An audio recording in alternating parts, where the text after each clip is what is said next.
Atë ne ishim të psalmet, edhe psalmet është një libër i mahnytshëm në Bibël, është libri i lavdërimeve. Është libri devocional i të gjitha kohërave. Në çdo kohë, qofshin të krishterë ose hebrejnë, ata kanë shkuar në librin e psalmeve, edhe kanë gjetur ushqim për zemrën e tyre, për shpirtin e tyre, dhe kanë marrë vendime devocionale për të ecur me Perëndin. Po është libër plotësues edhe i nevojave në çdo kohë, edhe sot.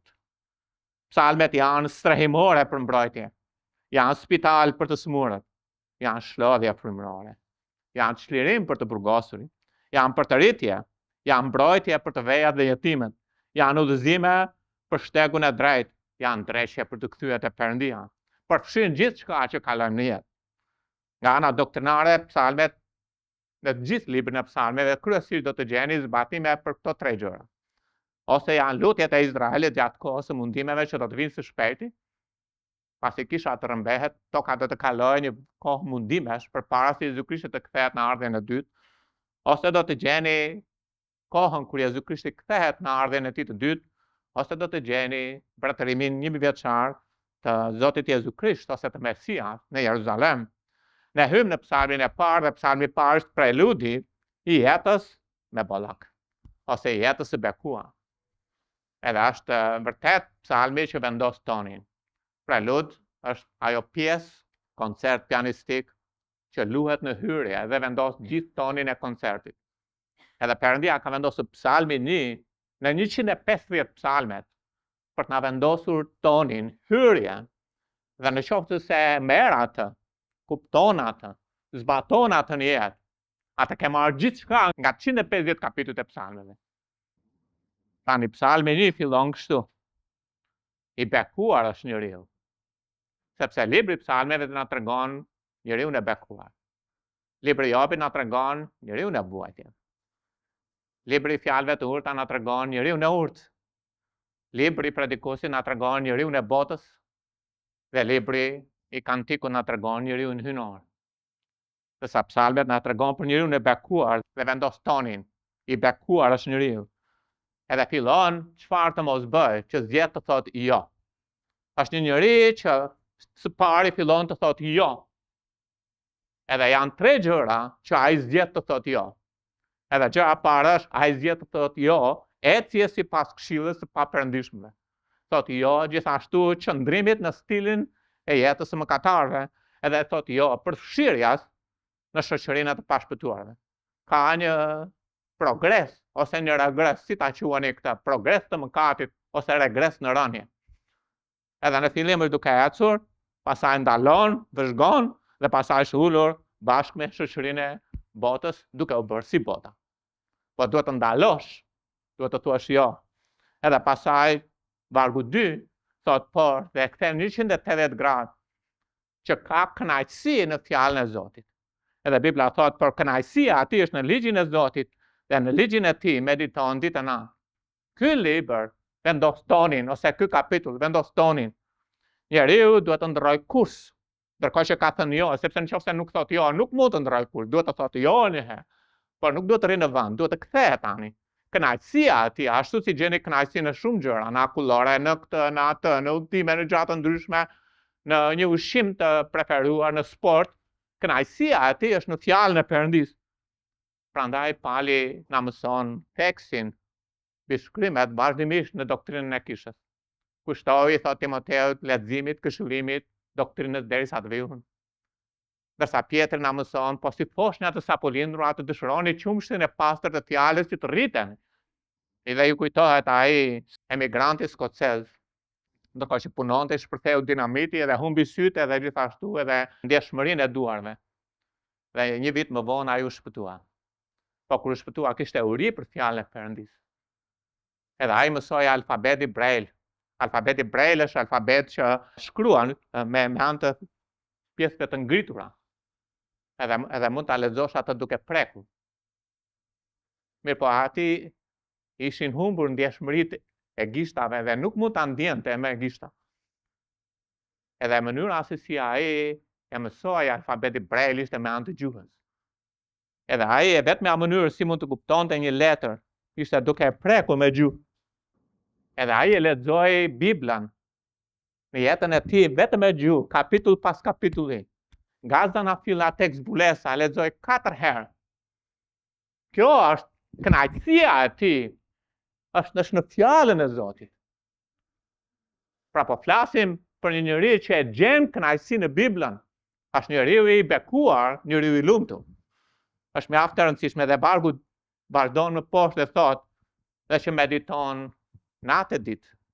Mbi fjalën. Është jo vetëm ta lexosh, po ta mbash në mendje. Po ta kalosh edhe rikalosh edhe rikalosh edhe rikalosh si puna e ri për të rritje. Edhe puna e ri për typje. Një kafsh pasi e ha ushqimin, delja për shembull, dhe ne jemi si një lloj dele, po delja pasi e ha e merr e ri për të rinat, e ri për typat. Prandaj Davidi thot në Psalmin 197, o sa shumë e dua ligjin tënd, ai është meditimi mos e ri për typja ai me gjithë ditën. Është përsiati e vazhdueshme. Çfarëdo që formëson mendimin ton, do të formësoj jetën tonë. Sepse ne jemi ata se si mendojmë edhe veprojmë ashtu siç mendojmë. Dhe bekimet e ndjekjes së vargut 1 dhe vargut 2 është vargu 3. Dhe vargu 3 thot, ai do të jetë si një pemë e mbëltuar pranë lumenjve të ujit, që e prodhon frytin e tij në periudhën e vet. Gjithë atë i cili s'ka për të sarë, dhe çfarëdo që të bëj, do t'i shkojë mbar. Wow. Ne e duam vargun 3 apo jo? Por vargu 3 vjen si rezultati i vargut parë dhe vargut 2. Do të mësosh të thuash jo 3 gjërave. Pastaj duhet të vendosësh kënaqësinë tënde në fjalën e Perëndis, dhe fjala e Zotit jetë meditimi ditë e natë. E ne shkuam në Psalmin 2 pastaj. Në Psalmin 2 ne pam se si ishin 4 zëra aty. Edhe ne folëm për këto zëra, edhe zëri i parë është zëri i kombeve. Edhe nëse ju kujtohet është një psalm mesianik, e zëri i kombeve pse turfullojnë ose pse zjejnë kombet paganët. E ne folëm se si gjithçka që po lëviz në këtë planet është e përqendruar në lindjen e mesme. Edhe të gjitha gjërat janë të fokusuara aty, lidhur me një komb, me një popull. Dhe ky komb dhe ky popull është populli i Izraelit. E ne mos e harroni këtë gjë. Ne folëm gjithashtu për përsëritjen e historisë, se si historia përsëritet. Sepse nga libri i predikuesit, ajo që ka qenë, kapitulli i parë vargu 9 thotë, është ajo që do të vijë. Edhe ne folëm se si Gjermania naziste, ose më saktë që nga lufta e parë deri në luftën e dytë, Hitleri, që është një lloj antikrishtit në ditët moderne, ai zbatoi 3 gjëra lidhur me Izraelin. Edhe ai indoktrinoi gjermanët kundër hebrejve. Pra rriti antisemitizmi brenda në Gjermani. Pastaj izoloi hebrejt. Edhe ai vendosi geto, 1000 geto në gjithë Evropën më vonë. Dhe pastaj çfarë bëri? Ai sulmoi ata për të shfarosur ata. Dhe vrau 6 milion hebrej. Por kjo është ajo që do të ndodhë së shpejti, po jo lokale, po globale. Dhe përpara syve tanë shohim historinë se si antikrishti po punon tani në indoktrinimin e gjithë botës kundër hebrejve. Prandaj gjithë bota tani po rritet edhe po bëhet gjithnjë edhe më antisemite. Edhe protestat tona që kanë aty kanë rënjë antisemite brenda, që janë këto ditë. Por është globale, nuk është lokale. Por gjithashtu, e dyta që do të bëjë antikrishti do të izoloj, dhe hebrejnë Izrael po izolohen, janë gjithnjë edhe më të izoluar nga gjithë bota. Dhe treta, motra dhe vëllezër, bëuni gati. Ju do të ikni. Ne do të ikim. Kisha do të rëmbehet. Dhe antikrishti do të vijë. E do të sulmojë Izraelin. Këto nuk janë thjesht pralla apo fantazira. Ky është realiteti nëse besoni Biblën. Ne jemi në ditët e fundit të kohës së kishës. E kam thënë, vazhdoj të them, dhe gjithnjë edhe më shumë, po duken edhe më të qarta, edhe më të sigurta, edhe më absolute. Rrëmbimi i kishës, marrja e kishës, është koha të zgjohemi nga gjumi. Pastaj ne shkuam në Psalmin 3, dhe Psalmi 3 është një psalm i veçantë. Davidi e gjen veten në një situatë shumë të vështirë. I biri i tij ka ngritur krye kundër tij. Edhe ky është një lloj antikrishti. Por në këtë histori të vështirë të Davidit, ajo që bën Davidi është Davidi bën një psalm. Bën një psalm edhe është e mahnitshme që situatat e rënda të jetës së njerëzve të Perëndis i kanë marrë dhe i kanë kthyer në këngë për Perëndin, sepse i kanë thirrur Zotit. Në kohëra të vështira, Zotin kanë mburoj. Një burr që kishte një problem në fyt, edhe me një sëmundje jo të mirë.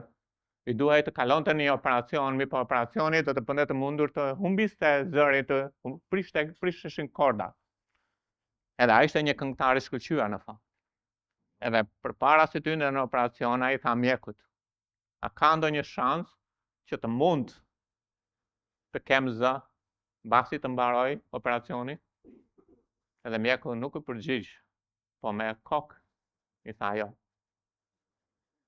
Edhe ai tha: "Do të këndoj edhe një këngë të fundit në pranit të mjekut." Edhe këndoj këtë, himnin e Isakut. Dhe atë çfarë këndoj: "Do të lavdroj Krijuesin tim sa kam frym. Kur zërit më shuhet, sërish do të vazhdoj të këndoj. Lavdërimi do të më ngrejë fuqitë e shpirtit tim. Ditët e këndimit kurrë do të më marrin fund. Për sa kohë të jetoj dhe shpirtit më ekzistoj, tani dhe në përjetësi do të këndoj pa mbarim."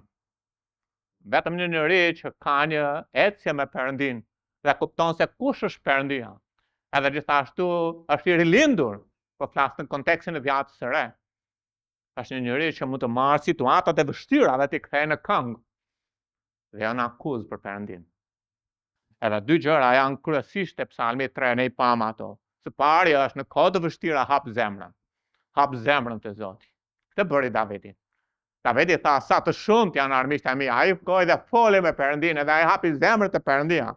Siç thuhet te Psalmi 62, keni besim tek ai në të gjitha kohërat. Edhe në kohë të mira, edhe në kohë të vështira. O popull, derdheni zemrën përpara tij. Perëndia është një vend strehim për ne. Sela. Dhe gjëja e dytë është vendosë shpresën tek Perëndia. Por ti o Zot, je për mua një mburoj, thot Davidi në Psalmin 3. Lavdia ime dhe ai që më ngre kryet lart. Por ti o Zot, nuk je vetëm krijuesi, edhe ai je krijuesi, por je mburoja ime. Këtë po thot Davidi. Po nuk je vetëm lavdia ime, dhe lavdia ime, por je ai që çfarë më ngre lart mua. Sepse Perëndia është Perëndia i shanseve të tjera që për të rënë njeriu në ti, që të mund të ecë me Perëndin. Prandaj dy gjëra të rëndësishme në kohë të vështira. Hap zemrën tënde tek Perëndia. Vendosë shpresën tënde tek Perëndia. Pastaj shkuam në Psalmin 4. Si të kem paqe në shtrëngesë. Edhe jetët tona janë dizenjuar nga Perëndia me qëllim që ai të punojë në ne. Të punojë në ne për të prodhuar diçka të lavdishme për nderin dhe lavdinë e tij. Ashtu si një enë balte që rri në diell, nëse rri aty do të jetë gjithmonë një enë balte. Por nëse do të kaloj në nxehtësinë e furrës, ka për të bërë porcelan. Kështu bën Perëndia. Ai na çon në shtrëngime në vete të ngushta ku ne nuk mund të lëvizim dot. Na pjek për nderin dhe lavdinë e tij. Ata kuptoni që kur vinë shtrëngimet, si mund të kem paqe, sepse nuk na pëlqejnë shtrëngimet, as mua as juve. Edhe janë disa gjëra, së pari kupto punën e Perëndis. Edhe sa e përmenda tani. Edhe Davidi e kupton që në shtrëngime Perëndia është duke bërë diçka me atë. Dhe në shtrëngimet tuaja Perëndia është duke bërë diçka me ju. Kuptojeni punën e Zotit dhe së pari është tim dhe zgjerim në shtrëngesë. Dhe Perëndia çfarë bëri? Mori Davidin e në ato shtrëngime e zgjeroi atë. Duke krahasuar shkrimet me shkrimen e pam, çfarë do të thotë të zgjerosh? Dhe zgjeron zemrën. Dhe zgjeron hapat në mënyrë që të sigurohesh që të mos biesh. Por kur kalon në shtrëngime, hapat janë më të sigurta. Por nuk zgjeron vetëm zemrën, hapat, zgjeron gojën, je më i qartë për të folur kundër armiqve si Ana. Po jo vetëm atë, po zgjeron familjen, Zoti. Zgjeron njëri tjetrin, madje thot zgjeron litarët e çadrave, do më të fillon të zgjeron shërbimin. Edhe gjithë këto gjëra kalojnë nëpërmjet shtrëngimeve. Pra merr paqe. Ku si mund të marr paqe në shtrëngim? Ku kupton si punon Zoti. Ndryshe nuk merr dot paqe. Pra Perëndia ka një plan me ty. Ndërkohë që të kalon nëpër këtë shtrëngim, besoj Zotit. Dhe gjëja e dytë është kupto thirrjen e Zotit. Edhe Davidi po në atë psalm thot, por ta dini se Zoti ka veçuar të perëndishmin. Domethënë kur jam në shtrëngime, jo vetëm që të kuptoj që Zoti është duke punuar në mua në këto gjëra, por gjithashtu unë do të kuptoj që unë i përkas atij. Do vjen një ditë boria, do të bjeri, dhe kur të bjeri, ai do të më thras lart. Edhe në këto shtrëngime do të shoh përpara në marrjen e kishës, sepse i përkas Zotit, ai do të më thras, qohu, eja këtu lart. Sepse i përkas atij, jam veçuar për të, nuk jam i kësaj bote. Jam zambaku i tij, jam nusja i tij, jam fëmija i tij. Nuk jam nga kjo botë, megjithëse jam në botë. Prandaj në këto kohë shtrëngimesh, kujtohu si punon Zoti për paqe. Kujtohu që do të marrë ai përket atij. Edhe pam edhe zbatimet praktike. Por gjithashtu kuptoj edhe mbajtjen e Perëndis. Domethënë Perëndia është ai që të mban. E Davidi thot, një herë azi do të shtrihem në paqe, do të fle, se vetëm ti o Zot më bën të mbanoj në siguri. Me të atë ushtri që e rrethon Davidin, me Absalomin në krye që shëlloi Antikrishtit, edhe është piktura e Izraelit në kohën e mundimeve. Por Davidi historikisht shkon edhe fle në paqe, sepse Zoti e mbron atë. Ata në mes të shtrëngimeve merr zemër. Zoti është mbrojtja jote, mbrojtja jote, fliqet. Sepse ai përket atij. Ata si mund të marrë paqen në stuhi, vetëm në këtë mënyrë, duke kuptuar si punon Zoti, duke kuptuar kujt e përkas unë, duke kuptuar gjithashtu që ai është ai që më bën të banoj në siguri. Është në mes të stuhisë Zoti. A nuk tha Jezusi, unë jam me ju gjithë ditët. Në çdo kohë. Edhe në ditë me stuhi, edhe në ditë me diell, deri në mbarim të botës. A nuk ishte Zoti me shokët e Danielit në mes të zjarrit? Ky është Perëndia. Hudson Taylor tha, nuk ka rëndësi se sa e madhe është shtrëngesa. Ajo që ka rëndësi është ku mbështetesh. Pastaj hym në Psalmi 5. Psalmi 5 na mëson si të ecim me Perëndin. Edhe ne folëm për disa gjëra aty. Së pari të sigurosh efektshmërinë e lutjes. Davidi dëshiron të ecë me Zotin.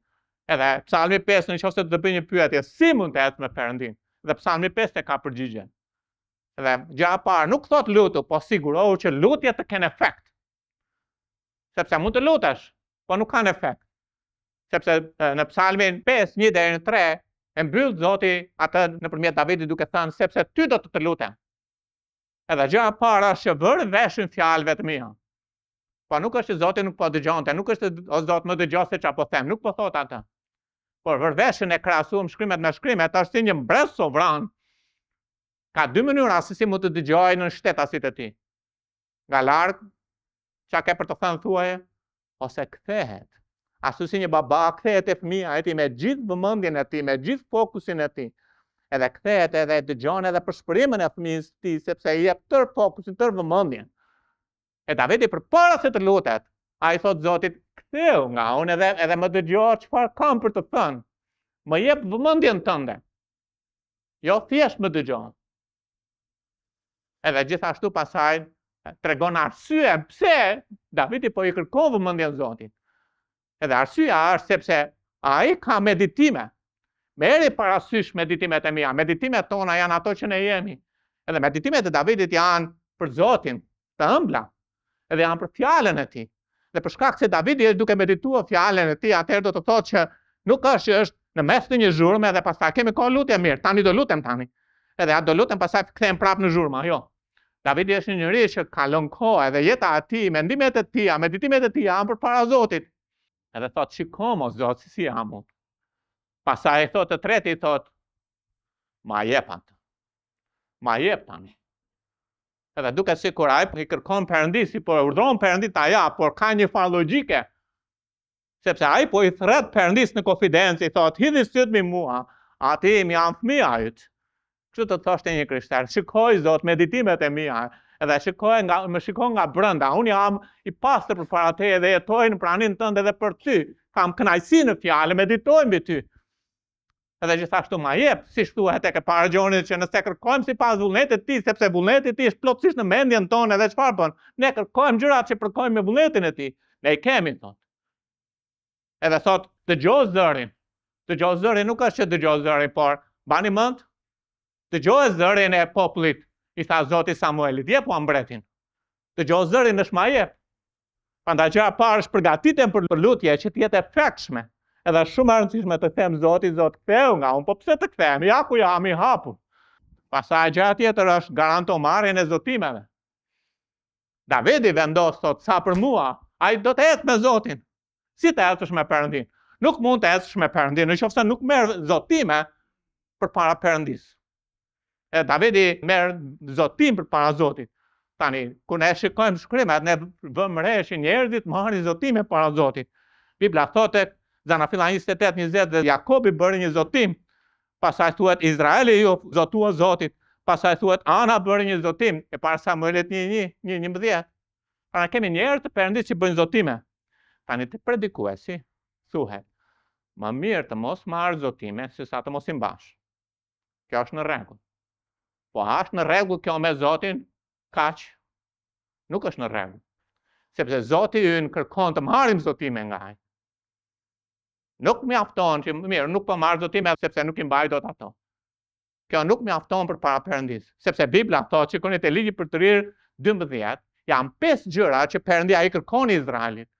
Edhe zakonisht ne theksojmë 4, por nuk e theksojmë të 5. Ne mund të theksojmë ofrime, ne mund të theksojmë të 10, ne mund të theksojmë shumë gjëra. Po nuk e theksojmë tjetër, sepse thotë që atëherë ka për të qenë një vend, edhe po flet për tempullin që do të ndërtohet në Izrael, që Zoti Perëndia juaj do t'ja zgjedh për të bërë të banoj atje emrin e Tij. Atje keni për të sjellë gjithçka që do ju urdhroj. Çfarë urdhron Zoti? Janë 5 gjëra. Edhe thotë, ofrimet tuaja të djegura, flemet tuaja, të vjetat tuaja, ofrimin e lartuar nga dora juaj, si dhe të gjitha zotimet. Perëndia pret nga bijtë e Tij, nga njerëzit e Tij të marrin zotime para Zotit. Thot, bëjeni zotime Zotit, Perëndis tuaj dhe paguaja. Bëjeni zotime. Perëndia ashtu si kërkon të 10-ën, kërkon zotime. Është serioz me këtë. Ne e fshehim ndonjëherë se nuk na pëlqen të marrim vendime përpara Zotit. Sepse pastaj themi, po unë si mbajta dot ato. Po ne kemi qenë në kohë të vështira. Kujtoni kur ishit student. Kujtoni kur ishit me fëmijën smur, me shëndetin tuaj, me gjëra të ndryshme, edhe I thatë Zotit, Zot, nëse më ndihmon këtu, unë do të bëj. Kujtoni që thatë, do të ndjek ty edhe sikur vetëm të jem.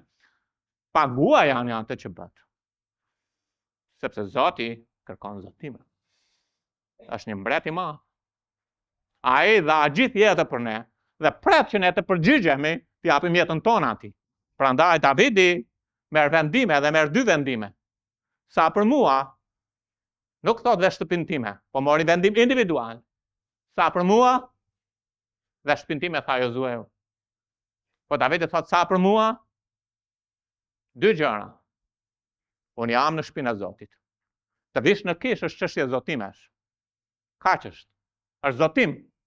Nuk ka rëndësi si mund ta shfaqsojmë, të themi është zotim.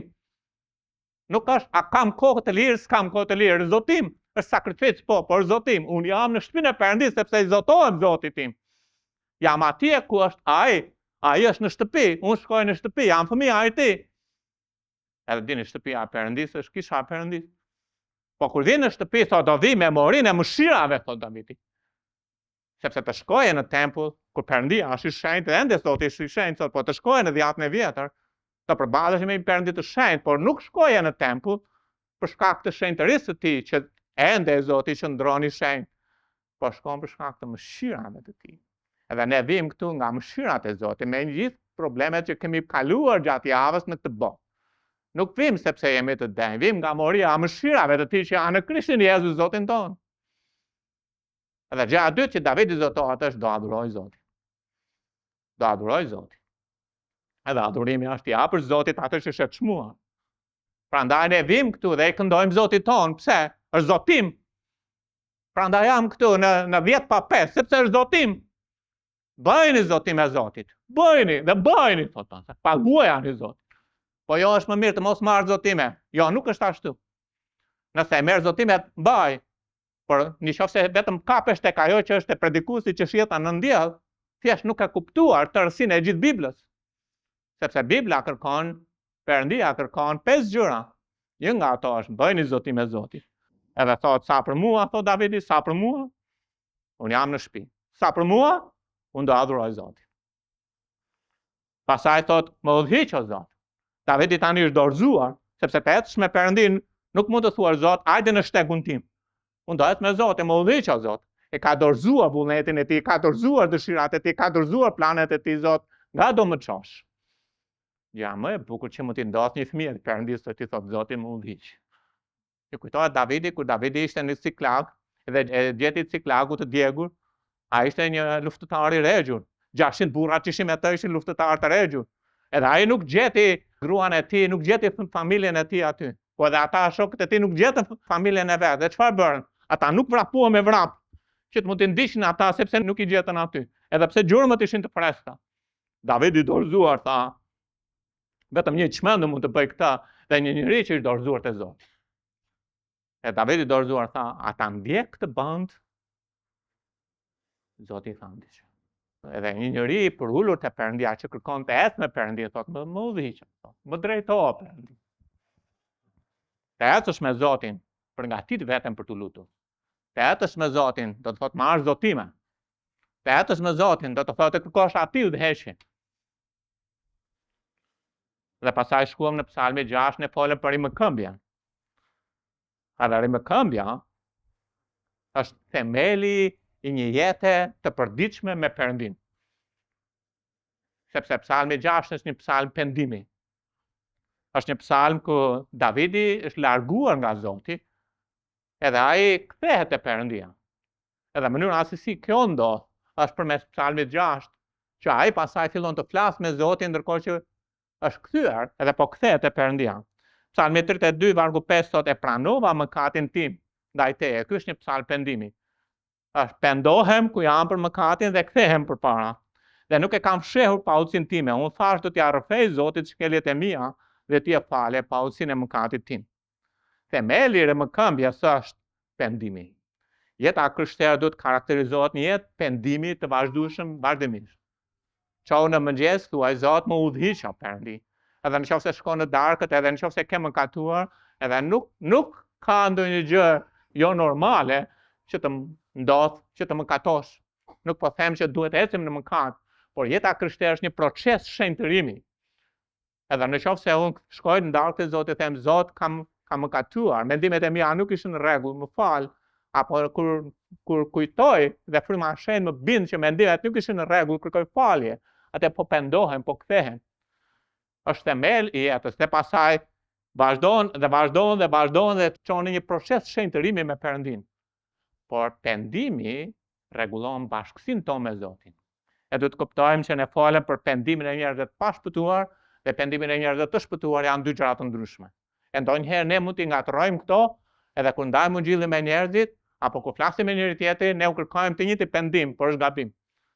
Një njeri i pashpëtuar nuk pendohet nga mëkati. Ai nuk mund të praktikojë mëkatin. Njeri i pashpëtuar nuk e arrin dot lavdinë e Perëndis. Njeri i pashpëtuar nuk mund të lërë mëkatin, sepse po të lindë mëkatin, ai do shpëtohej duke lënë mëkatin. Por njeriu i pashpëtuar duhet kuptojë që është mëkatar dhe nuk mund të shpëtojë dot nga mëkati, dhe asnjë fe dhe asnjë gjë nuk e bën dot atë të shpëtohet.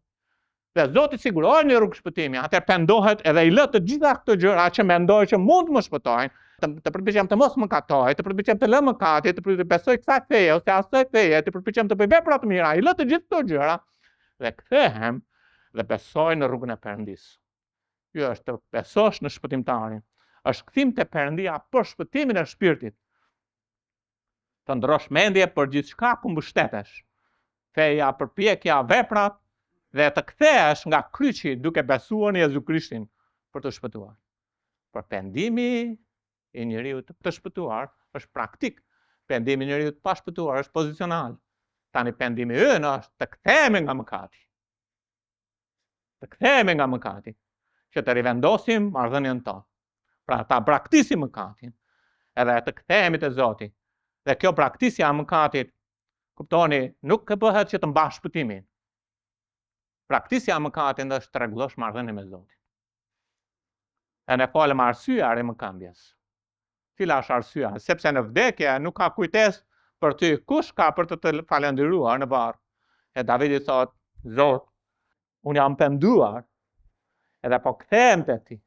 Edhe unë e di Zoti im që në varr unë nuk do të mund të lavdëroj ty. Edhe atje nuk do të mund të jap ty lavdërime me jetën time, edhe as mund të shërbej ty. Dhe ai po kërkon që ta marrë këtë trup që ka dhe ta përdorë për Zotin. Ta dini se cili nga ne një trup ka. E mbani mirë ose keq, është puna jonë. Zoti nuk do na jap trup tjetër. Me këtë që kemi, ne zgjedhim të lavdërojmë Perëndin.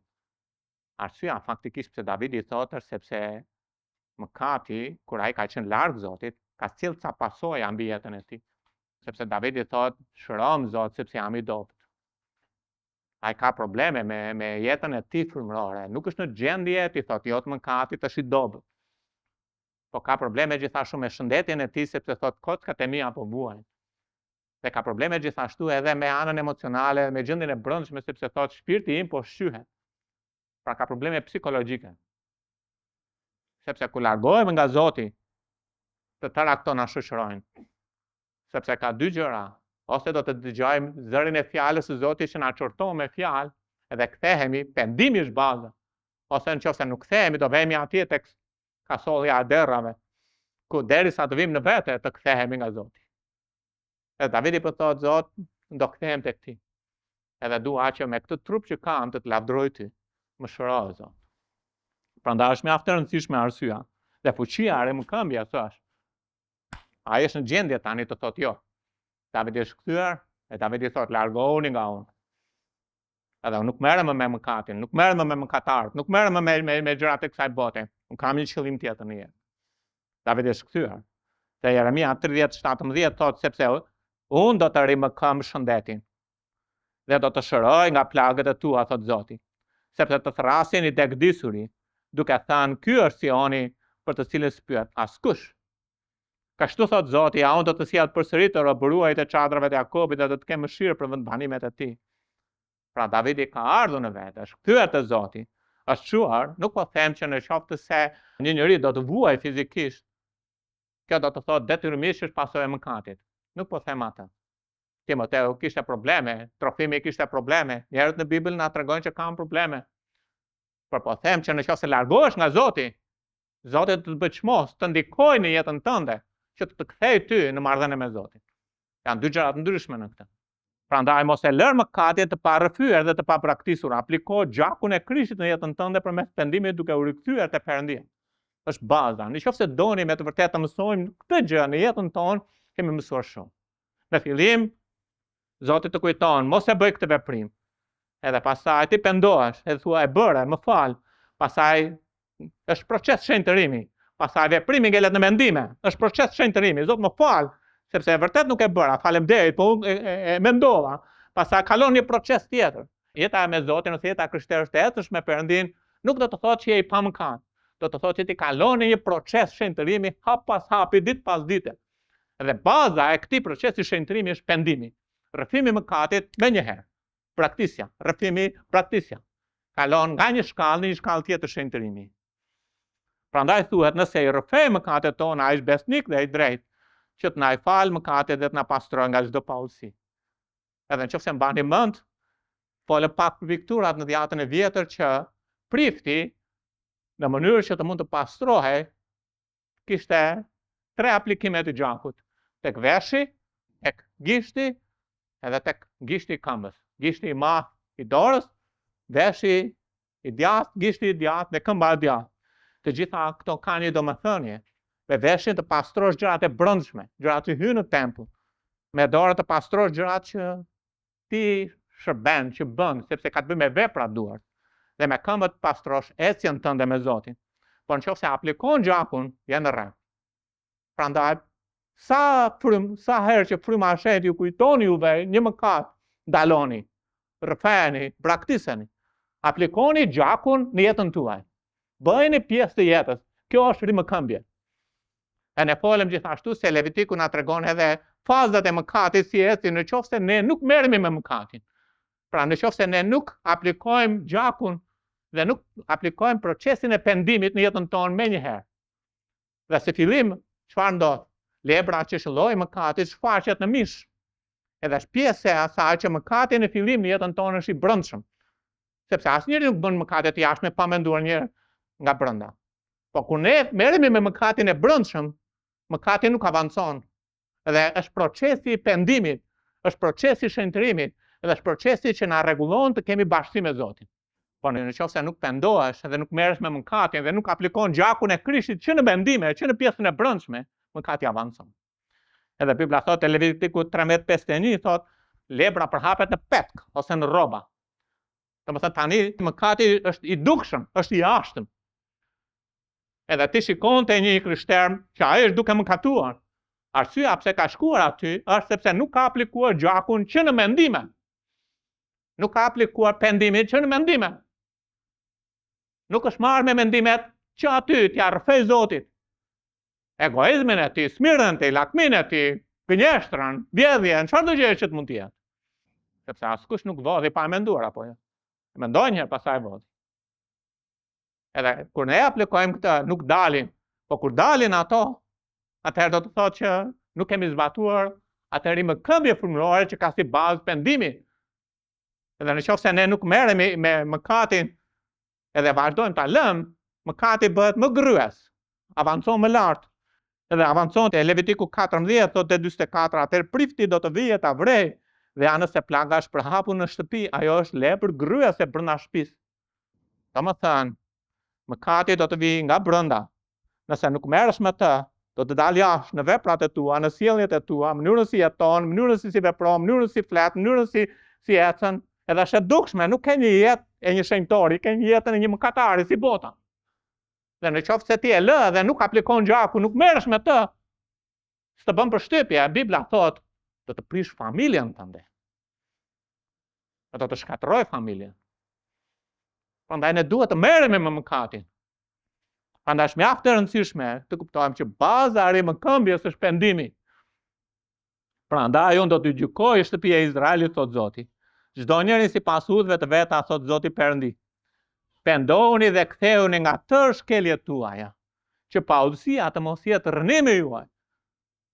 E dim që ne ndonjëherë nuk i kushtojmë rëndësi, por mëkati ashtu si lebra na bë të pandijshëm derisa pastaj na gryen.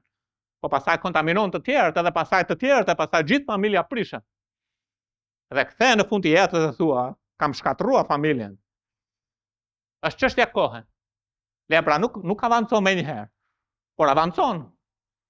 Dhe mëkati nuk avancon më njëherë, por nuk lë pa bërë punën, do avancoj.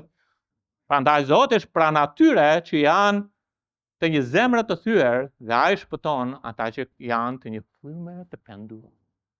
Ne duhet të mbajmë një frymë pendimi përpara Zotit vazhdimisht.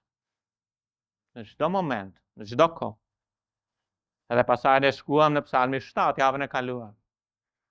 Edhe javën e kaluar ne folëm për luftën për fjalët, ose thamë ndryshe luftën për thashëtheme. Edhe kishin fjalët sepse Psalmi i Davidit është për fjalët e kushit. Është një psalm që ai ngër Zotit lidhur me fjalët që ka dëgjuar. Tani ne folëm për kushin, kush është kushi, nuk e gjetëm në Izrael, por kushi është një bir i Kamit. Edhe është një ati i Nimrodit që është një lloj antikrishti dhe biri dikujt që ishte i mallkuar. Kush do të thotë i zi? Atë kemi dikën në Izrael që ka një zemër të zezë. Edhe ka shumë mundësi të jetë Sauli. Edhe ajo që ndodh është ky që ka zemrën të zezë, flet. Por Davidi është kthyer te Zoti, është penduar. Edhe tani ai përballet me luftë. Edhe ai na tregon se si të merremi me fjalët kur fjalët ngrihen kundër nesh. Edhe gjëja e parë është lufto frymërisht dhe jo nga ana mishërore. Edhe Davidi thotë, o Zot, Perëndia im, unë e vë në ty besimin tim. Ai ka plotësisht besim te Zoti. Ai është në rregull me Perëndin, ai ecë me Perëndin, po ka tani fjalë që janë kundër ti. Edhe thotë, shpëtohem nga të gjithë ata që më përsekutojnë dhe çyrojnë, që ai të mos e shyej shpirtin si një luan. Tani krahason këtë për ndjekje që ka Davidi, e krahason në frymëzimin e frymës shenjtë me një luan. Por ne krahasojmë shkrimet me shkrimet dhe dim se kush është luani. Tek e parë Pjetër 5:8, luani është djalli. Atë kur unë përballem me sulme fjalësh, kur ju përballeni me sulme fjalësh, metoda biblike është lufto frymërisht. Domethënë, shko te Zoti dhe mos lufto me njerëzit. sepse nga natyra njerëzore ne merrim me njerëzit. Ka ai një foli me mua thashë theme, foli me mua fjalë të rënda, unë merrem me atë. Po Bibla nuk thot atë. Bibla thot shko te Zoti, sepse është çështje frymërore. Ajo është vegla e dikujt tjetër që po e përdor. Po lufta ime dhe juaja nuk është kundër atë veglës që djalli po përdor, por është kundër vetë djallit, sepse ai është kundërshtari, ai është armiku. Prandaj janë tre gjëra, jini jasht, jeni vigjilent. Kur fjalët vijnë kundër jush, nuk kanë të bëjnë me atë person, kanë të bëjnë me djallin, sepse betejë nuk është kundër mishit dhe gjakut. Edhe duhet ta zbatojmë në jetë, se di çfarë bëjmë ne na pëlqen akoma të veprojmë si vepron bota ose si vepron mendimet tona, si duam ne të mendojmë. Edhe merremi personale, shkojmë të takojmë, më fyeve, më bëre, e të gjithë kemi rënë këtu. Por duhet të ngrihemi e të luftojmë frymërisht. Edhe duhet të bëjmë mënyrën e duhur. Edhe gjëja e dytë është kundërshtari juaj, kush është? Ajo nuk është. Njihni armikun tuaj. Duhet ta njohim armikun ton, është djalli. Dhe Bibla vjen re çfarë thotë, nuk kërkon të na ndaloj, kërkon të na përpyet, kërkon të na haj. Edhe ekzamino veten tani. Së pari është lufto te Zoti. Okej, shkova te Zoti. Gjëja e dytë është nuk e ekzaminoj tjetrin. Kur unë shikoj në fjalën e Perëndis, unë shikoj veten në pasqyrën e fjalës. Dhe nëse shikoj veten në pasqyrë, atë nuk shikoj tjetër. Pasqyrë, kush është mëkatar? Ai. Pasqyrë, kush është mëkatar? Ajo. Kur unë shikoj në fjalën e Perëndis, unë shikoj veten, nuk shikoj tjetrin. Prandaj Davidi po ekzaminon veten e tij. Edhe thot Zot, ja po hapem përpara teje, sepse një njeri që ka marrëdhënie me Zotin, ose më saktë ta them ndryshe, Zoti nuk është i shqetësuar për gjërat që bëjmë për ta, por është i shqetësuar çfarë lloj personish jemi në praninë e tij. Pra është i shqetësuar për anën tonë të brendshme ndaj tij, si është ana jonë e brendshme. Edhe nëse ne jemi siç duhet, edhe të përullur, edhe duke ekzaminuar veten, duke hetuar veten, që të sigurohemi që marrëdhënia jonë është në rregull me Zotin. Ndërkohë që po na sulmojnë, unë hetoj veten, po më sulmojnë, nuk hetoj tjetrën, hetoj veten. Por luftoj frymërisht, jo fizikisht. Por hetoj veten, jo tjetrin. Prandaj është mjaft e rëndësishme të kuptojmë këtë. Sepse Davidi thotë Psalmi 7 vargu 3, o Zoti im, po të kem bërë këtë, po të kem pauzi në duart e mia. Ai po shikon, Zot, si po shërbej, unë si po veproj, unë si është jeta ime. Atë pëlqen jeta ime përpara te. Grimi nuk funksionon me Zotin. Ne mund ta vëmë grimin e dalim jashtë, dukemi të bukur, po nuk funksionon me Zotin. Zoti kërkon atë që jemi nga brenda. E dini kur njerëzit largohen nga Zoti, e dini çfarë ndodh në fillim? Ata nuk duan të shohin brenda. Ata duan vetëm të shohin tjetrin. Prandaj, hetoni veten, thotë 2 Korintasit 13:5. Varreni veten në provë dhe njihni veten. Ky është ekzaminimi vetes. Heto veten, a je në besim? Nuk po thotë a je i shpëtuar. Edhe mund të zbatosh këtë, po nuk është ajo, sepse më poshtë thotë unë e di që jeni të shpëtuar, thotë Paulli. Po hetoni veten, a ti besimi tuaj i keni shtuar gjëra? A jeni duke u rritur me Zotin? Hetoni veten. Pastaj thot, provojeni veten. Më bëra në provë veten tënde, ka të bëjë me veten. Provoje veten. Fia përpara Zotit. Provoje tek Romakët 12. I mirë i pëlqyer i përsosur i vullneti Perëndis, duhet të provojmë këto gjëra. Provojeni, a jeni të sinqert në dashuri me Zotin? E cila është ajo provë që tregon sinqeritetin në dashurisë me Zotin? A i jepni Zotit atë që i takon, të dhjetat dhe ofertat? Provoni veten. Jo, ajo Zot, ai po flet kundër meje. Jo, Davidi heton veten e vet. Zot më shikon mua. Pastaj thot, njihni veten. Domethënë njihni dobësit, njihni të mirat. Edhe në dobësi, çfarë bëni? Luftoni që ti përmirësoni ato. Tek të mirat lavdi Zoti, vazhdoni. Dhe çfarë ndodh? Ne na pëlqen të mburremi me të mirat, nuk merremi me dobësit. Po nuk duhet të bëjmë ashtu. Ekzaminoni veten, thot Bibla. Dhe pastaj delegoja çështjen Zotit. Lufto frymërisht. Kam një armik, është djalli, betejë ime është kundër frymërave, nuk është kundër njerëzve, atë jam në gjunjë përpara Zotit duke u lutur. Më mbro Zot. Pastaj hetoj veten, sepse unë dua që të jem i hapur, edhe Zot, shiko kush jam, Zot. Nëse ka ndonjë gjë, si jam, sepse Zoti është interesuar për atë që je, jo për atë që bën. Dhe pastaj e delegoj çështjen Zotit. Davidi thot, "Qo o Zot." Edhe pasaj ti ke gjykimin. Po pasaj në vargjen poshtë thot, "Më gjyko dhe mua, o Zot." Që do të thotë se duhet të përgatitemi një ditë për vendgjykimin e Krishtit. Por nëse ne kemi këtë proces pendimit të vazhdueshëm, dhe nëse ne kemi këtë hetim nga brenda, të ekzaminimit të vetes, duke hetuar, duke e provuar, duke e njohur veten, kjo na përgatit që kur të dalim në vendgjykimin e Krishtit do të dalim faqebar. Sepse tashmë kemi bërë gjykimin ton. Edhe e delegojmë çështjen Zotit. Edhe Zoti di se si të merret me ta. Edhe vargjet thonë që ai hapi një grop dhe ra brenda. Domethënë, ata që merren me fjalë, një ditë të ngrënë, Zoti do të bjerë që mbi kryet e tyre, çështja kohe, të bjerë ajo që ata po përpiqen të bëjnë me ty. Po do të keni besim Biblës. Mos e merrni çështjen në dorë. Larë janë i Zotit. Prandaj është mjaft e rëndësishme të ndjekim strukturën biblike. Atë nëse kemi në pamje vizuale 7 psalmet, por vjen re një gjë. Themeli është psalmi 1. Sepse na jep preludin e jetës së bekuar. Edhe psalmi 1 është në vendin e duhur, nëse e zgjidh gjitha gjërat me psalmin 1, ke zgjidhur çdo gjë.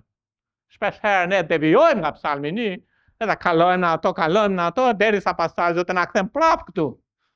Edhe kalojmë, Zoti na kthen prap këtu. Sepse nëse dëshirojmë të jemi njerëz të bekuar, i bekuar është njeriu, edhe fillon apo jo. I bekuar është njeriu që nuk edhe vazhdon disa gjëra që nuk bën, pastaj çfarë bën, edhe pastaj që korr. A do të çojë te një piktur, edhe ta shohim këtë së bashku, mendoj që gjithë kemi nevojë ta shohim këtë 2 Mbretër 2, vargu 19. Thotë dhe njerëzit e qytetit I thanë Elishait, të lutemi, ja pozicioni I këtij qyteti është I këndshëm. Kurse I Zot e sheh, sikurse I Zot e sheh, por uji është I keq dhe toka shtet. Eliseu sapo ka përcjell Elian, edhe kthen Jordanin me rrobën e Elias, hap ujërat, edhe hap qytetin e parë, ndërkohë që futet në Izrael. Edhe qyteti I parë është Jeriko. Edhe vjen një gjë, Jeriko është shumë I këndshëm. Domethënë është vendi që ja vlen të bësh pushime. Është I rehatshëm. Edhe nga jashtë çdo gjë duket bukur. Por kur afrohesh brenda, ka një problem. Problemi është që kanë ujëra të ndotura dhe tokën e kanë sterile ose shtërpë. Tani kjo gjë ka shumë domethënie për mua dhe për ju si besimtar të vjatës së re. Sepse Jeriko përfaqëson një besimtar të krishterë që është në mish. Dhe Jeriko është një qytet që u mallkua nga Josueu 6. Edhe u mallkua që askush të mos ndërtohej të, përveç se në qoftë se do të vendoste të parlindurin aty. Edhe ju dhe unë u mallkuam për shkak të mëkatit. Dhe mënyra si ne u çliruam, ashtu si Jeriko u rindërtua pikërisht me sakrificën e të parlindurit të një biri. Dhe ju dhe unë u shpëtua me sakrificën e një të parlindurit, dhe ky ishte I parlinduri Perëndis ton, Zoti Jezu Krisht. Por ndërkohë që ne u shpëtuam, diçka ndodhi me ne. Ajo që ndodhi është që ne ecëm me Perëndin në fuqinë e frymës, diku rrugës stopuam. Edhe pastaj, në vend që të ishim njerëz frymëror, kthehemi në njerëz miqtar. E para Korintasve 3 na tregon që ka 2 kategori njerëz, njerëz miqtar dhe njerëz frymëror. Dhe unë thot vëllezër, nuk mundja të flisja si frymëror, por si miqtar, pikërisht si poshnja në Krishtin. Sepse dikur kur u shpëtuam, kontrolloheshim nga fryma, po pastaj filluam të kontrollohemi nga mishi. Edhe të krishterët janë të këndshëm. Ne mendojmë që të krishterët e mishit janë ata të krishterë që nuk vinë në kishë, që bëjnë mëkate të rënda, që nuk shërbejnë. Ata përfaqësojnë një pjesë të vogël të krishterëve faktikisht në mish.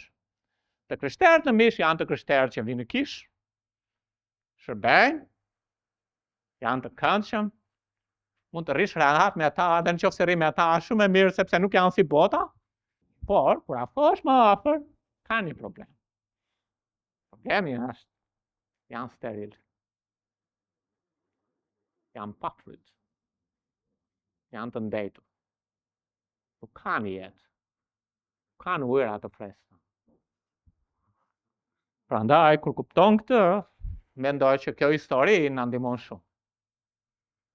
Edhe thot, te 2 Mbretëre 2:19-22 thot, dhe njerëzit e qytetit i thanë Elishajt, të lutemi, tani lexojmë sepse ka të bëjë me ne, pozicioni i këtij qyteti është i këndshëm, sikurse ai Zoti sheh, por uji është i keq dhe toka shtert. Dhe ai tha, më sillni një brok të re dhe vini krip në të, dhe solën. Dhe ai doli te gurra e ujrave, hodhi kripën në të, duke thënë, kështu thot Zoti, kam shëruar këto ujra, por prej këtej s'ka për të pasur më vdekje ose trua shtert. Dhe kështu ujrat u shëruan deri në këtë ditë në përputhje me thënien që foli Elishaj. Tani kuptoni, ata çdo pranverë do mbillnin. Çdo pranverë. Me shpresë. Me shpresë. Zot, me shpresë, do të ketë korë. Pastaj mbillnin. Pastaj në fund çfarë bënin? Të korra dështonin.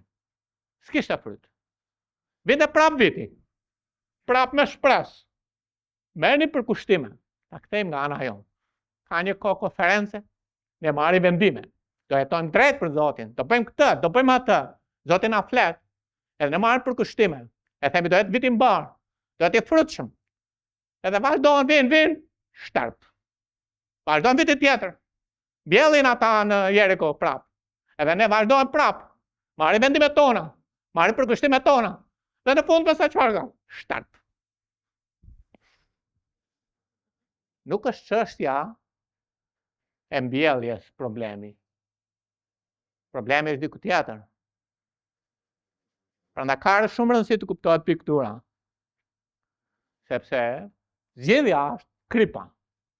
Në qoftë se zgjidh çështjen, zgjidhe gjithçka. Atë si ta zgjidh këtë punën e kripës, sepse dua të mos jem thjesht marr vendime, marr përkushtim edhe shtert. Marr vendime, marr përkushtim edhe shtert. Vjen pranverë pas pranverë, mbjell edhe shtert. Si ta zgjedh? Atë do të kuptoj çfarë është kripa në fjalën e Zotit. Sepse toka është zemrat e njerëzve. Levitiku 2:13 thotë, në çdo platim nga ofrimi yt ushqimor ka për të ndrequr me krip, mos e lër mangët kripën e beslidhjes së Perëndis. Kur Zoti përmend kripën, shton edhe beslidhjen e tij. Oferta që ofroshin Zotit, kripa nuk u jepte fuqi, sepse oferta në vetvete kishte vlerë. Gjaku kishte fuqi, sepse gjaku çohen shenjtërore. Por Zoti thotë që kësaj oferte shtoi kripën e beslidhjes. Edhe ishte një kujtesë që beslidhja që Perëndia kishte lidhur me Izraelin, ishte një beslidhje që qëndronte, domethënë që Perëndia do të mbante premtimet që kishte bërë me Izraelin. Kripa është e lidhur me premtimet e Perëndis mbi popullin e tij. Është garancia e Zotit. Nëse kujtohet Ezra kërkon krip pa kufizim. Edhe thotë, më jep kaq këtë gjëra, po kur vin puna te kripa e kërkon pa kufizim. Në mbretërinë 1000 vjeçare do të ketë përsëri krip. Po vjen edhe 2 Kronika 13:5. A nuk duhet të njihni që Zoti Perëndi i Izraelit i dha Davidin mbretërinë mbi Izraelin për jetë pikërisht atij të bijve të tij me anë të një beslidhje e kripe. Vinë edhe 2 gjërat. Perëndia i ka premtuar Davidit. Pra kripa është një premtim që bijtë e Davidit brez pas brezi do të qëndronin përpara Zotit me beslidhje kripe. Domethënë kjo beslidhje nuk prishet. A e dini çfarë ndodh në kohët e vjetra? Mënyra se si ushqimet nuk prisheshin, ishte do të shtoje dozë kripe në to. Edhe ata e dinin shumë mirë që kur ata shtonin kripën aty, ata kujtonin që sepse është beslidhje kripe, kujtonin që premtimet e Zotit janë të paprishme. Pra po flasim për si gjetë kuptimin e kripës nga shkrimet. Sepse ata dinin për çfarë vlente kripa. Është një premtim, edhe sot e kësaj dite nëse shkon në lindjen e mesme, nuk ka rëndësi nëse shkon në popull arab apo Izrael, ka një rregull. Nëse hyn në shtëpinë e tij, edhe nëse ha bukën e tij, bukë e krip me ta. Për sa kohë që ishte në shtëpinë e tij, ishte në mbrojtjen e tij.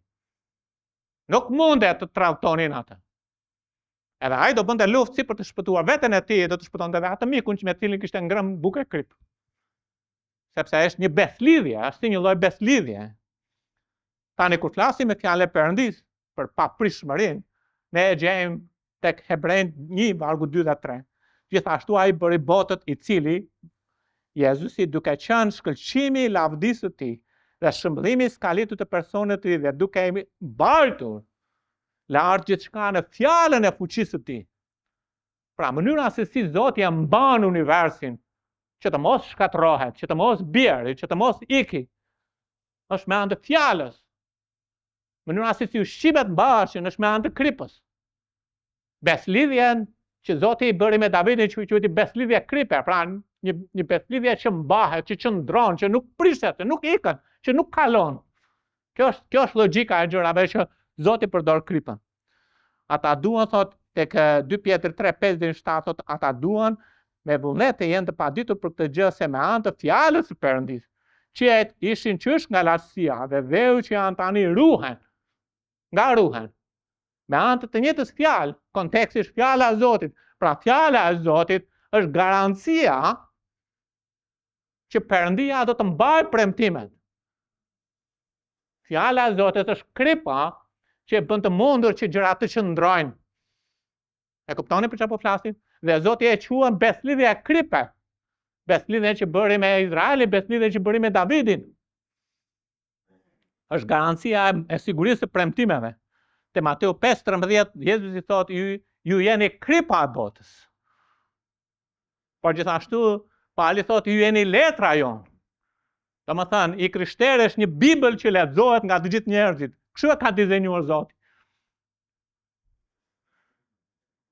Prandaj është mjaft e rëndësishme të kuptojmë këtë.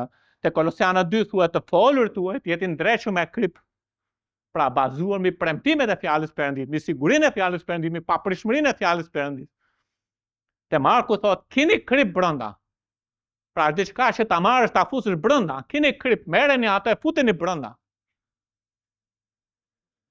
Atëherë do të thotë që kur po flasim që të kthesh tokën ta bësh nga shterp në pjellore, duhet të futësh krip. Duhet të shtosh krip brenda. Por kripa është fjala e Zotit. Garancia e Perëndis që ai do të mbajë premtimet e tij. Dhe qielli dhe toka do të kalojnë, por fjala e Zotit jo. Tani ku shkojmë tek Psalmi 1, por kënaqësia aty është në ligjin e Zotit, dhe në ligjin e tij ai mediton ditë e natë apo jo. Ky është vargu 2. Vargu 3, shikoni tani, vargu 3 ka pjellori. Vargu 3 ka frytshmëri.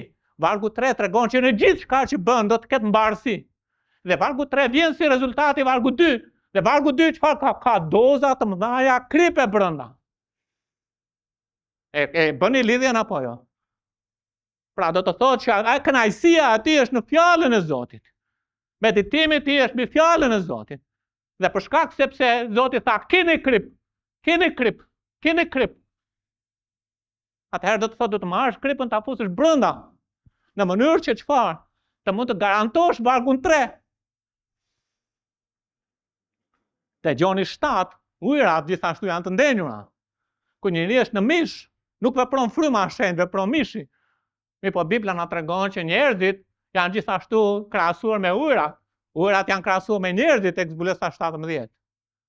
Po ujërat janë krahasuar dhe me frymën e shenjtë.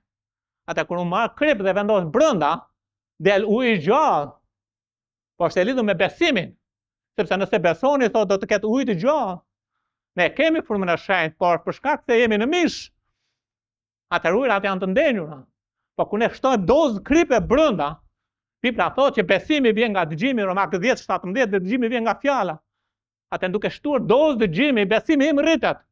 E ndërkohë që unë filloj të besoj, diçka ndodh. Në mënyrë të natyrshme aktivizohet veprëshmëria e frymës së shenjtë brenda meje. Edhe unë zvogëlohem. Edhe jeta ime nuk është një jetë e udhëhequr në mish, është një jetë e udhëhequr nga fryma e shenjtë. Të gjitha këto gjëra lidhen së bashku. Jozue 1:8 është i njëjti parim.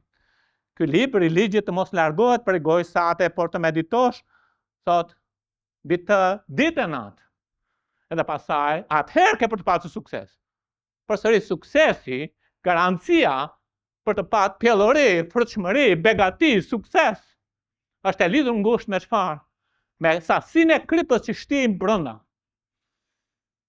Ishte dikush, gati po mbaroj, po ishte dikush, edhe ai ishte një vëlla i mirë, donte të bëj pastor.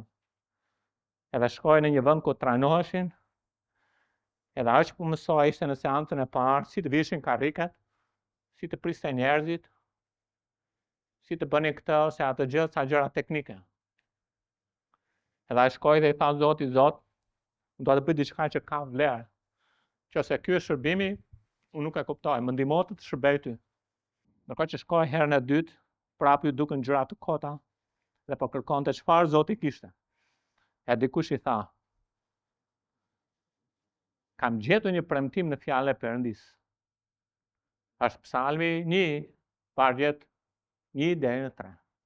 Dhe Perëndia më premton që në qoftë se unë do të kënaqem në fjalën e Zotit, e do të meditoj ditë e natë, edhe unë po lutem që ai të mbaj fjalën, që jeta ime të jetë e frytshme, jeta ime të jetë me bollak, jeta ime të jetë e lumtur, jeta ime të jetë e bekuar. Edhe ai tha, këto më goditën në kokë. Edhe bëra një veprim të shmendur, tha. Edhe unë kam hedhur disa njerëz aty përpara. Veprimi i shmendur ishte, tha, që mora një përkushtim që ta lexoja Biblën brenda muajit një herë. Për këta njerëzit që kanë aty, kanë lexuar shumë Biblën gjatë një viti. Mjaft prej tyre në mjaft vite e ka lexuar 12 herë brenda një viti. Edhe nëse shikon nga afër jetët e tyre, gjithçka që gjen në Psalmin 1 vargun 3, do ta gjesh në jetët e tyre. Do ta gjesh në jetët e tyre, është absolut e sigurt.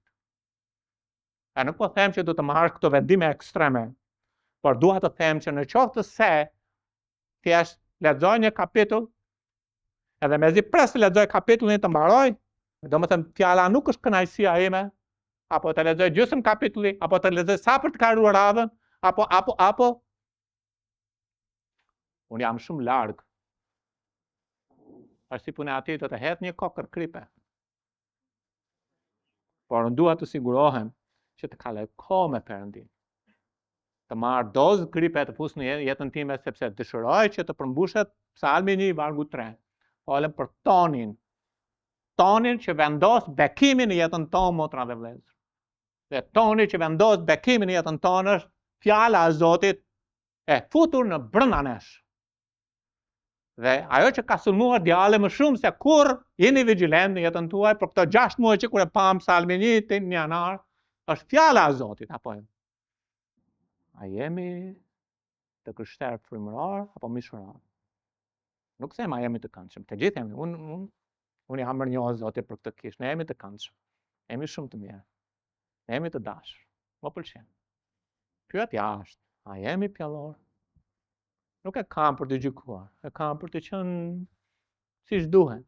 Nga vjen. Ka një çelës që sjell shërim. Është kripa. Do të jap një ilustrim të një letre edhe do të mbarojmë. Në qoftë se, vetëm mendoni seriozisht, në qoftë se je i fejuar, edhe ke marrë një letër nga e fejuara, ose je e fejuar dhe ke marrë një letër nga e fejuar. Le të supozojmë, edhe bëni pak mendje seriozisht aty. Edhe jeni të ndarë, nuk jeni me njëri tjetrin, nuk flisni me video call, nuk jeni të ndarë, morët letrën. A mund të imagjinoni që e merrni letrën, e lexoni një fjali, e mbyllni, jeni të zënë tani, kam shumë punë. Pastaj kur të kem kohë, pastaj marr, para lexoj prapë edhe një fjali tjetër, edhe të thonë, ç'ka më mirë, si është e fejuar? A mirë, çfarë të ka thënë? Më falë, se kam mbaruar të plot. Ta them që më ka thënë, ja, kur ta lexoj ta them. Nuk ndodh kështu apo jo? E dini pse nuk ndodh? Sepse ne e duam atë. Edhe kur ne marrim letrën, ne e marrim, edhe çfarë ndodh kur e lexojmë? Ne punojmë edhe në mendjen tonë rrim fjalët që na foli. I foli zemrës tonë, foli që të dua, foli dashurinë e tij, apo jo? A nuk ndodh kështu? Ne na rri zemra. Ore nëse jeni fejuar ndonjëherë, kupton çapo them, nëse jeni fejuar nuk kam çfarë them. Por në arri zemenda dhe zemra aty. Pse? Sepse zemra jonë ka rënë në dashuri me atë, edhe në qoftë se ne gjejmë fjalët i marrim ato. Madje mund të kthehemi prapë, ta lexojmë edhe një herë, A është kështu leximi i Biblës? Dhe Bibla thotë, keni vargjet aty nuk do të lexoj, por Bibla thotë një mbret do të ulej e do të shkruante. Lavdi Zotin e kemi kopjet aty. Do ta shkruante Biblën. Nga fillimi në fund. Edhe vetëm ta shkruante, po pastaj do ta lexonte. Edhe pastaj do të mësonte, edhe pastaj do të ruante ato, edhe pastaj që zemra ti të mos lartësohej, edhe që të mos kthehej, dhe vinë re qëllimin. Me qëllim që të përgjatë ditët e veta, dhe me qëllim që mbi familjen e tij të derdhet bekimi Perëndis. Ne gënjejmë veten tonë sepse mendojmë se mënyra e botës që bekimi mbi familjen tonë do të derdhet siç mendon bota. Besojeni Perëndis, motra dhe vëllezër. Bekimi Perëndis do të derdhet mbi ne. Kur ne marrim kripën e derdhim brenda nesh. Kur ne marrim kripën e derdhim brenda nesh. Dhe të lim kokën.